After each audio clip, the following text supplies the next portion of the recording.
రోడ్ల మీద లాక్కొచ్చి మహిళలు కూడా జైల్లో పెట్టిన వ్యక్తులు, అవన్నీ తట్టుకొని నిలబడ్డామంటే ఇంకా మేము సంస్కారంగా ఉండాలి. With the constitutional guide lines, with in the frame work of law ఉండాలి. కాబట్టి చాలా పద్ధతిగా మాట్లాడుతున్నాం. అనవసరంగా రెచ్చగొట్టకండి ఇవన్నీ ఇలాంటి మాట్లాడు. ఇలా తమిళనాడు సభలో కూడా చెప్పారు.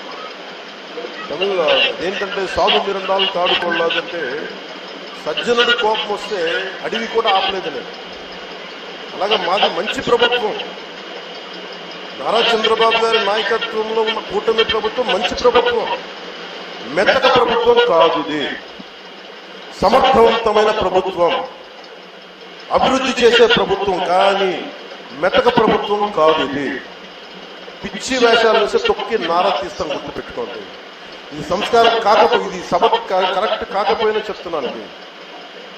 ఎందుకంటే మేము చాలా దెబ్బలు తిని వచ్చాం కాబట్టి మళ్ళీ ప్రజల్లో భయాందోళన చేద్దామని పిచ్చి పిచ్చి వేషాలు వేస్తే ఏ మాత్రం ఉపేక్షించాం. అధికారులకు కూడా మేము అదే అప్పీల్ చేస్తున్నాం. మీరు దయచేసి any anti constitutional, any anti government, please kindly take care and make sure you implement the law. Make sure it should be within the legal framework.